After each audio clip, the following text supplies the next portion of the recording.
Hello everyone. Today we will learn about Mendel's experiment. Mendel, father of genetics. इन्होंने एक pre plant लिया था और प्री प्लांट के 7 कैरेक्टरिस्टिक्स पे स्टडी की थी. प्री प्लांट मटर.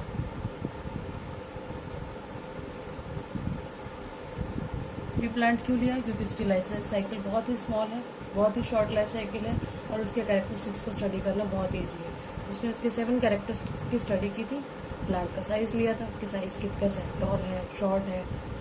पोड शेप, पोड का मतलब जो मटर का दाना होता है उसका जो कलर होता है वो कैसा है, पोड शेप, पोड कलर. सीड का शेप, मटर के दाना का शेप कैसा है, सीड का कलर, फ्लावर कलर और फ्लावर की पोजीशन, यानी कि प्लांट के अंदर फ्लावर की पोजीशन कहाँ पर है. तो ये सब कैरेक्टर उसने स्टडी किए थे. ठीक है, तो इन कैरेक्टर की स्टडी करने के लिए उसने एक एक कैरेक्टर को लिया था. लाइक अगर उसने 2 प्लांट लिए हैं, प्लांट 1, प्लांट 2 डिफरेंट उसने प्लांट लिए. दोनों डिफरेंट प्लांट का उसने एक ही कैरेक्टर लेके उसने स्टडी किया. मान लो दोनों का उसने प्लांट साइज लेके स्टडी किया, तो यानी कि सिर्फ अगर एक ही कैरेक्टर को लेके उसने स्टडी किया, हाइट का जीन उसने लेके अगर स्टडी किया, ठीक है, तो ये मान लो ये टॉल था और दूसरा प्लांट हमारा ड्वार्फ था. जब एक ही कैरेक्टर पे स्टडी किया गया, दोनों का क्रॉस कराया गया, इस क्रॉस को उसने नाम दिया mono hybrid cross. Mono means 1, hybrid का मतलब hybridization, mixing of character. Okay, so that is called mono hybrid cross. Here is a cross between 2 parent representing the contrasting form of single trait. Contrasting form है ना, ये toll है, ये dwarf है. Trait क्या है हमारा? सिर्फ हाइट का है ना. तो यहाँ पर जो हमारी हाइट है, यहाँ पर टॉल है. सिंगल ट्रेट को हमने लेकर स्टडी किया और कॉन्ट्रास्टिंग है, एक टॉल है और एक ड्वार्फ है. तो सिंगल ट्रेट को लेके जब स्टडी किया गया विद द कॉन्ट्रास्टिंग कैरेक्टर, इस क्रॉस को हम बोलेंगे मोनो हाइब्रिड क्रॉस. मेंडल ने ये मोनो हाइब्रिड क्रॉस किया था पी प्लांट को लेके. Okay, this is your mono hybrid cross. When 2 characters are study, जैसे मान लो हमने पोड कलर और पोड शेप और पोड कलर 2 कैरेक्टर्स की हमने एक साथ स्टडी की. तो 2 कैरेक्टर्स को एक साथ लेके हमने उसके कॉन्ट्रास्टिंग कैरेक्टर्स की क्रॉसिंग ओवर कराई है. This is called die hybrid cross. When 2 characters are taken, this is called die hybrid cross. तो डाई हाइब्रिड क्रॉस को हम बोलेंगे die hybrid cross is the cross in which the contrasting or the alternative form of 2 trait, यानी कि इसकी alternative form, pod colour जो है वो हमारा क्या हो सकता है, ग्रीन और येलो, और जो शेप है वो रिंकल और राउंड हो सकती है. तो यानी कि इनके ऑल्टरनेटिव जो कैरेक्टर है उसकी हमने स्टडी करेंगे.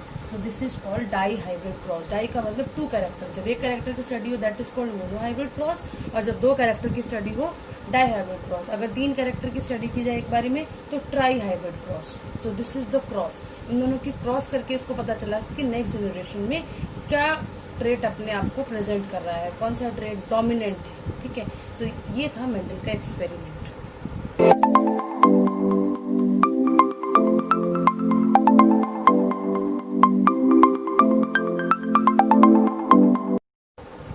Now we will learn about Mendel's law of inheritance. Mendel के लॉ इनहेरिटेंस के, यानी कि कौन से कैरेक्टर ट्रांसफर होते हैं एक जनरेशन में, एक जनरेशन से दूसरे जनरेशन में, और कौन से कैरेक्टर नहीं होते और किस फॉर्म में होते हैं, क्या लॉ लगता है उसके पीछे. ठीक है, तो first law we will learn, it is law of dominance.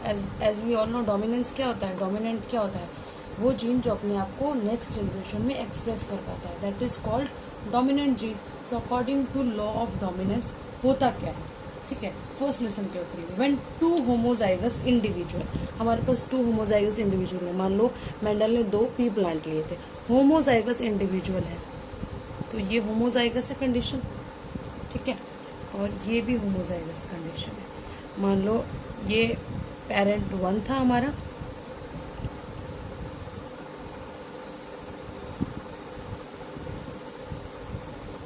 ठीक है, ये हमारा पेरेंट 2 है.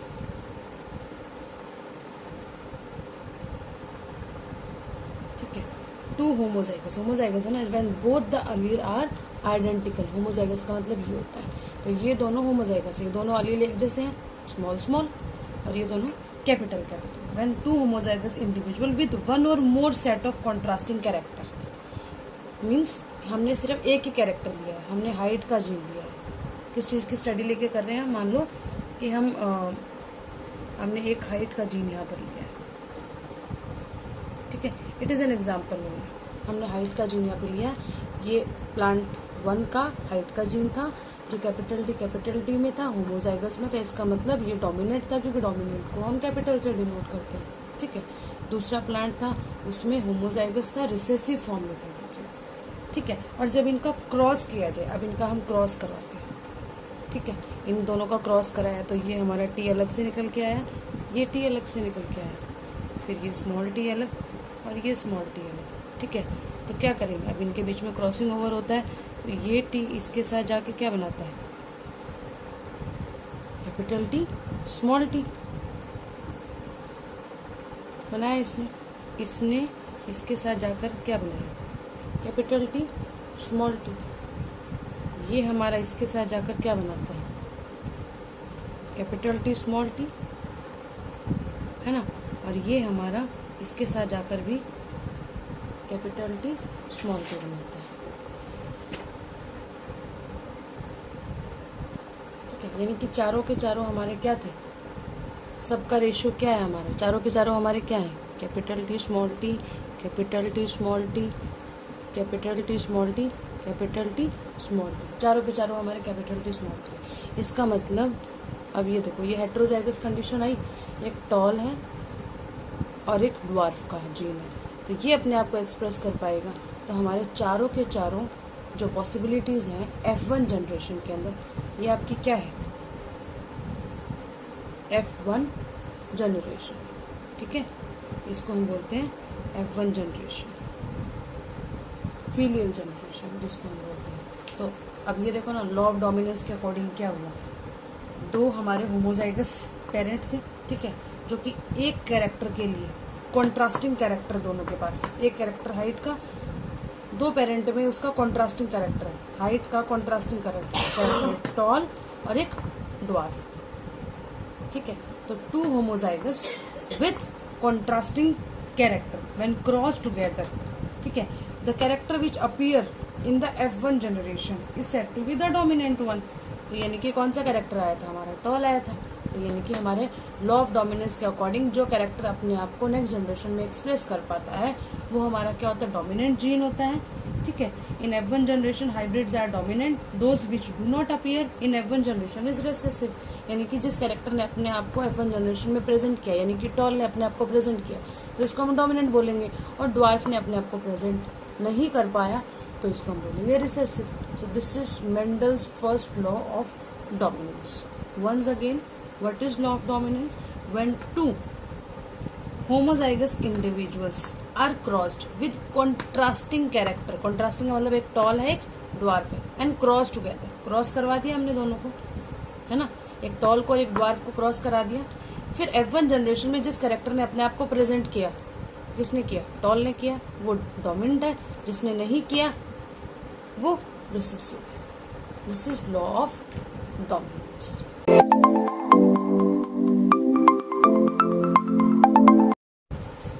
Second law of inheritance is law of segregation. इस law of segregation को भी हम मोनोहाइब्रिड क्रॉस के थ्रू एक्सप्लेन कर सकते हैं। जैसे मान लो हमारे पास दो पेरेंट हैं, ठीक है, कॉन्ट्रास्टिंग कैरेक्टर मैंने दोनों का ले लिया, ठीक है, ये हमारे टॉल के लिए है और ये हमारे ड्वार्फ के लिए है, ठीक है, इन दोनों का मैंने क्रॉस कराया, ठीक है। तो law of segregation, as the name is indicating, segregate का मतलब अलग अलग होना, सेपरेट होना, ठीक है। तो जब at the time of fertilization जब आपका गैमीट बनता है ना, तो गैमीट बनता है तो क्या होता है, ये दोनों अलग अलग सेपरेट होते हैं, है ना, और ये दोनों अलग अलग सेपरेट होते हैं। इसका इसके ऊपर कोई इफेक्ट नहीं होता, इसका इसके ऊपर कोई इफेक्ट नहीं होता। सेम इस अलील का इस अलील पे कोई फर्क नहीं पड़ता, इस अलील का इस अलील पर कोई फर्क नहीं पड़ता eight the time of gamete formation, ठीक है। तो कहने का मतलब ये है, when the pair of Aleel is brought together, ये पेयर है ना, pair of Aleel is brought together, in a cross.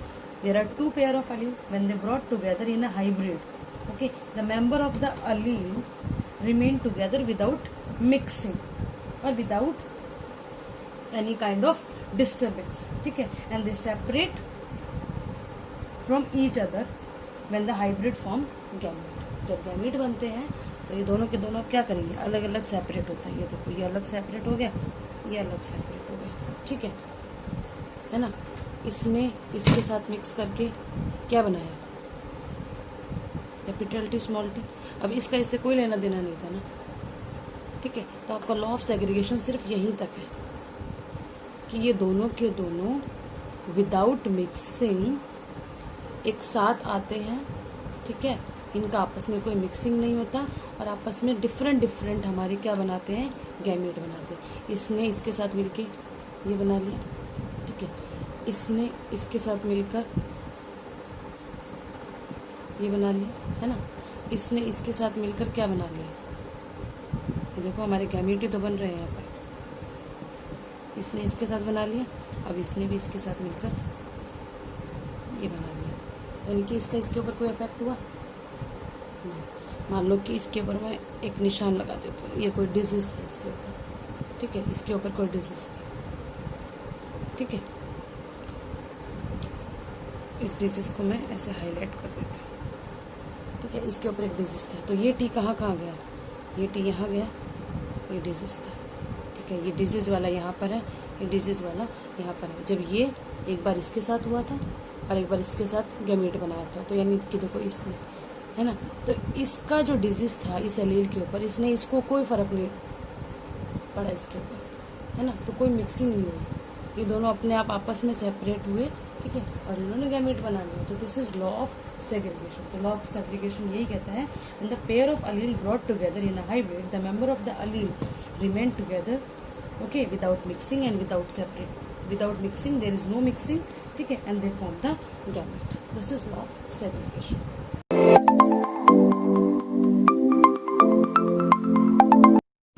Now the third is law of independent assortment. As the name is giving you an idea, independent assortment. मान लो independent assortment का मतलब है कि parents से offspring के अंदर बहुत सारे कैरेक्टर आते हैं, बहुत सारे कैरेक्टर आते हैं. एक कैरेक्टर आता नहीं है. ठीक है, मान लो फादर से भी कैरेक्टर आ रहे हैं. ठीक है, और मदर से भी कैरेक्टर आ रहे हैं. बेबी के अंदर बहुत सारे आते हैं. अब एक कैरेक्टर तो आता नहीं है ना. हाइट का जीन आ गया, मान लो कॉम्प्लेक्शन का जीन आ गया. ठीक है, आपके इंटेलिजेंस का जीन आ गया. ठीक है, तो बहुत सारे कैरेक्टर आते हैं. तो जब ये एक से ज़्यादा कैरेक्टर आते हैं, मोर देन वन कैरेक्टर, है ना, एक से ज़्यादा कैरेक्टर ट्रांसफ़र हो रहे हैं पेरेंट से ऑफस्प्रिंग के अंदर. ठीक है, तो ये ट्रांसफ़र कैसे होते हैं, इंडिपेंडेंटली. ये इंडिपेंडेंट होते हैं, यानी कि एक कैरेक्टर का दूसरे कैरेक्टर के ऊपर कोई फर्क नहीं पड़ता. हाइट के जीन का कॉम्प्लेक्शन के जीन के ऊपर कोई फर्क नहीं पड़ता. एक से ज़्यादा कैरेक्टर पेरेंट्स से ऑफस्प्रिंग के अंदर आ रहे हैं और ये पास ऑन होते हैं इंडिपेंडेंटली आ रहे हैं. ये एक दूसरे में कोई मिक्सिंग नहीं हो रही है, एक दूसरे को डिस्टर्ब भी नहीं कर रहे हैं. इंडिपेंडेंट है ये सारे के सारे कैरेक्टर. तो ये लॉ आपको यही बताता है, इंडिपेंडेंट असॉर्टमेंट. अब मेंडल ने क्या किया था इंडिपेंडेंट असॉर्टमेंट के लिए, उसने दो डिफरेंट कैरेक्टर्स की स्टडी की थी, यानी कि दो कैरेक्टर पे फोकस किया. ठीक है, और उस पे फोकस करके उसने ये बताया कि देखो दो कैरेक्टर जब पास ऑन हो रहे हैं एक जनरेशन से दूसरे जनरेशन में, तो उनके अंदर किसी भी तरह का कोई डिस्टर्बेंस नहीं आ रहा है. ठीक है, तो उसने डाई हाइब्रिड क्रॉस किया था इसके लिए. ठीक है, now we will see the di hybrid cross in this one. Now the law of independent assortment के अंदर हम क्रॉस करके देखते हैं. ठीक है, उसने क्या किया था, उसने दो कैरेक्टर लिए थे. उसने राउंड रिंकल शेप लिया था सीड का. ठीक है, उसने दो कैरेक्टर लिया था. कौन कौन से, सीड का क्या क्या लिया था, सबसे पहला तो उसने शेप, और उसने लिया था कलर. ठीक है, तो राउंड और रिंकल सीड का शेप था, येलो और ग्रीन सीड का कलर था। ठीक है, इसने दो कैरेक्टर को लेके क्रॉस करवाया।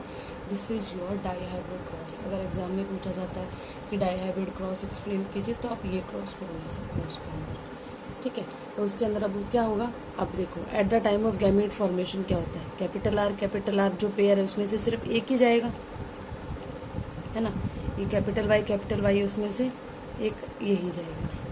कैपिटल आर जो है ये राउंड जीन को डिनोट कर रहा है, जो कि डोमिनेंट है, तभी तो कैपिटल की फॉर्म में है। कैपिटल वाई है, येलो कलर को डिनोट कर रहा है, जो डोमिनेंट है। ठीक है, स्मॉल आर का मतलब रिंकल शेप, स्मॉल वाई का मतलब ग्रीन कलर। ठीक है, eight the time of gamete formation क्या होगा, ये आर आएगा और ये वाई आएगा, तो इन चारों ने मिलकर क्या बनाया, capital R small R capital Y small Y. यानी कि नेक्स्ट जनरेशन में अगर एक भी एलील हमारा डोमिनेंट है तो वो अपने आप को एक्सप्रेस करेगा। यानी कि कैपिटल आर किस चीज़ के लिए, राउंड के लिए, तो इसने अपने आप को एक्सप्रेस किया। और कैपिटल वाई किसके लिए, येलो के लिए, तो इसने अपने आप को एक्सप्रेस किया। तो F1 जनरेशन के अंदर हमें क्या प्रोडक्ट मिला, राउंड येलो का प्रोडक्ट मिला। ठीक है, now law of independent assortment को क्रॉस करके देखते हैं। इसकी चार पॉसिबिलिटीज थी, capital R capital Y, capital R small R capital Y, small R small Y.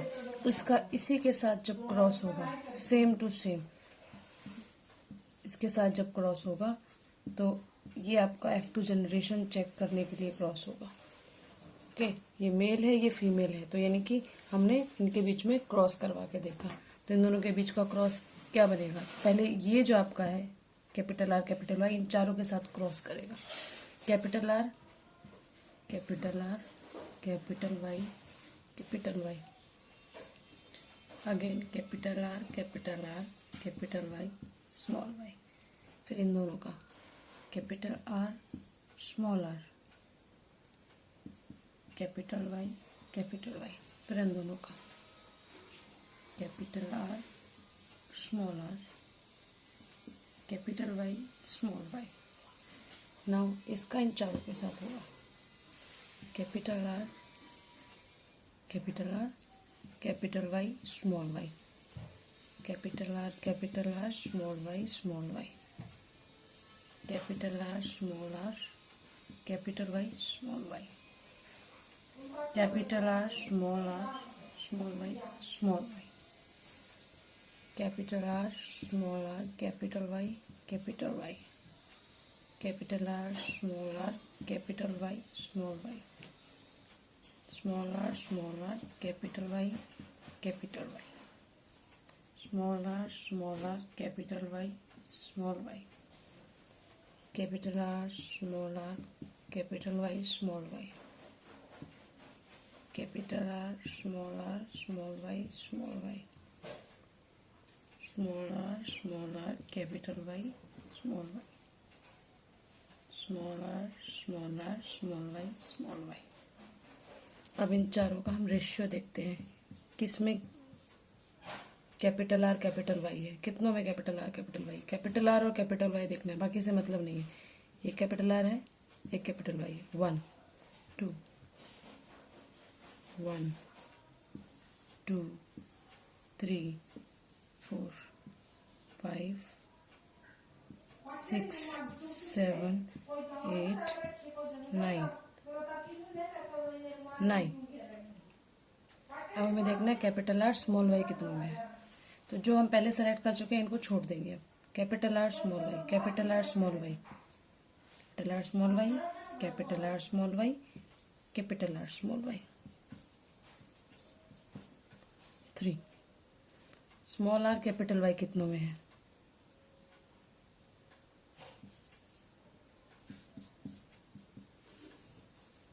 कितनों में है, स्मॉल आर ये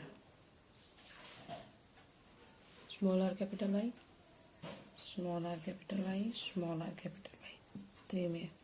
स्मॉल आर स्मॉल वाई कितनों में है, ये लास्ट सिर्फ इसमें 1। इनका रेशियो बना 9:3:3:1 का, यानी कि 9 आपके राउंड येलो है, 3 आपके राउंड ग्रीन है, 3 आपके रिंकल येलो है और 1 आपका रिंकल ग्रीन है। डाई हाइब्रिड क्रॉस के लिए भी आप ये क्रॉस शो कर सकते हो, ठीक है, और लॉ ऑफ इंडिपेंडेंट असॉर्टमेंट के लिए भी शो कर सकते हो, ठीक है। एज वी ऑल नो कि लॉ ऑफ इंडिपेंडेंट असॉर्टमेंट क्या कहता है, इन्हें डाई हाइब्रिड क्रॉस है। डाई हाइब्रिड क्रॉस था क्योंकि हमने 2 कैरेक्टर लेके चले थे, है ना, सीड का कलर और सीड का शेप। तो डाई हाइब्रिड क्रॉस के अंदर 2 कैरेक्टर लेके चले हम। तो when transfer of more than 1 character, यानी कि एक से ज्यादा कैरेक्टर जब ट्रांसफर होते हैं तो वो अपने आप को इंडिपेंडेंटली नेक्स्ट जनरेशन में शो करते हैं at the time of gamete formation also, ठीक है। So when in the di hybrid cross, ठीक है, इसके अंदर हमारे 2 कैरेक्टर हमारे ट्रांसफर हुए थे, ठीक है। ईच गैमीट रिसीव 1 अलील ओनली, ठीक है। यानी कि जब हमारा कैपिटल आर, ये हमारा कैपिटल आर और कैपिटल वाई था, तो इनके पेयर में से सिर्फ एक अलील गया था और इसके पेयर में से एक अलील गया था, है ना। और इन्होंने without affecting each other independently अपने आप को एक्सप्रेस किया। यानी कि अगर आपकी बॉडी के अंदर जब ट्रांसफर आपके पेरेंट्स के कैरेक्टर ट्रांसफर होके आपके अंदर आए थे तो बहुत सारे कैरेक्टर आए थे, यानी कि हाइट का जीन भी आया था, कॉम्प्लेक्शन भी नहीं आया था, है ना। तो ये सारे के सारे कैरेक्टर एक साथ आए थे विदाउट मिक्सिंग, सबने अपने आप को इंडिपेंडेंटली प्रेजेंट किया गैमीट फॉर्मेशन के टाइम। क्लियर?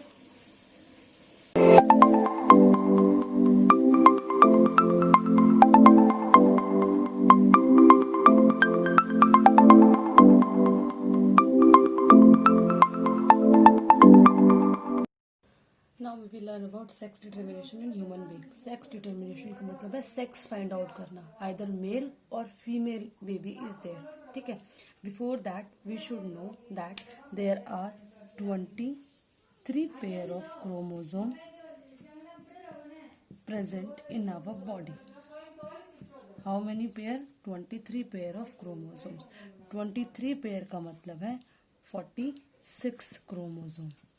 एक पेयर में कितने होते हैं? 2, ठीक है। तो 46 क्रोमोसोम हो गए, ठीक है। अब 23 पेयर ऑफ क्रोमोसोम में से 22 क्रोमोसोम आपके होते हैं ऑटोसोम्स, जो आपकी बॉडी के अंदर हाइट को कंट्रोल करते हैं, आपके आईरीज का कलर कंट्रोल करते हैं, आपके हेयर का टेक्सचर कंट्रोल करते हैं, आपके डिफरेंट कैरेक्टर्स को कंट्रोल करते हैं। और जो आपका लास्ट का जो 1 पेयर बच गया, ये होता है सेक्स क्रोमोसोम, ठीक है। ये सेक्स क्रोमोसोम जो होता है ये वेरी करता है, ठीक है। मेल में ये सेक्स क्रोमोसोम प्रेजेंट होता है XY की फॉर्म में, और फीमेल में ये क्रोमोसोम प्रेजेंट होता है XX की फॉर्म में, है ना। अब हमें पता था कि जीन पेयर में एग्जिस्ट करता है, तो देखो मेल के अंदर 2 डिफरेंट अलील है, X और Y। फीमेल में दोनों के दोनों अलील सेम है, तो इसको हम बोलेंगे, क्या बोलेंगे इस कंडीशन को हम? होमोजाइगस, और इसको बोलेंगे हेट्रोजाइगस। बोल सकते हैं इट इज हेट्रोजाइगस,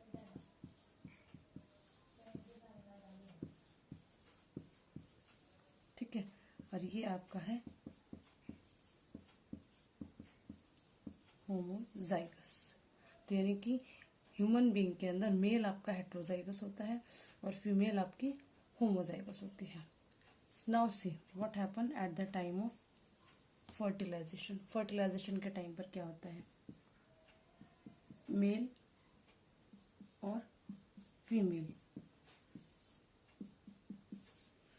इन दोनों के बीच में क्रॉसिंग ओवर होती है, ठीक है। अब क्रॉसिंग ओवर के टाइम पर क्या होता है? ये X क्रोमोसोम और ये Y क्रोमोसोम सेपरेट हो गया, इधर ये दोनों XX सेपरेट हो गए, राइट। जब मेल का X क्रोमोसोम फीमेल के X क्रोमोसोम के साथ फ्यूज करता है तो वो ये बना देता है ना। और जब मेल का X क्रोमोसोम मदर के दूसरे एक्स के साथ करता है तो भी एक्स एक्स बना लेता है। तो यानी कि दोनों के दोनों क्या है हमारे, girl,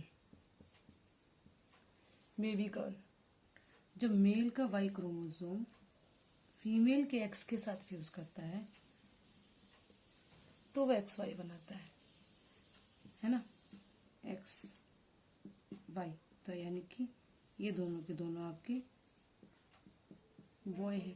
so there are 2 baby girl and 2 baby boy, यानी कि 50-50% चांसेस होते हैं बेबी बॉय और बेबी गर्ल के।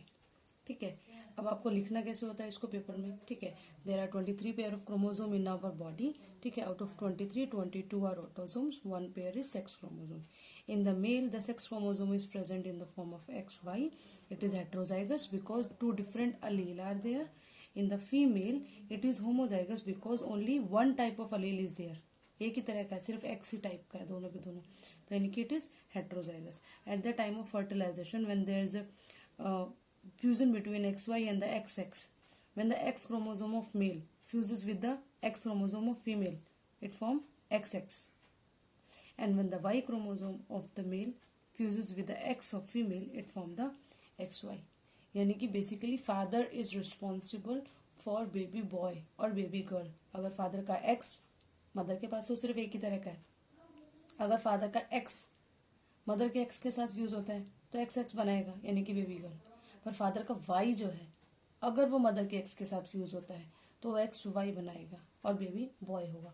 सो जेनेटिकली देखा जाए तो फादर का जो वाई क्रोमोसोम है it is responsible for baby boy. So here you can see there are 50-50% chances for baby boy और girl. This is the sex determination in human being.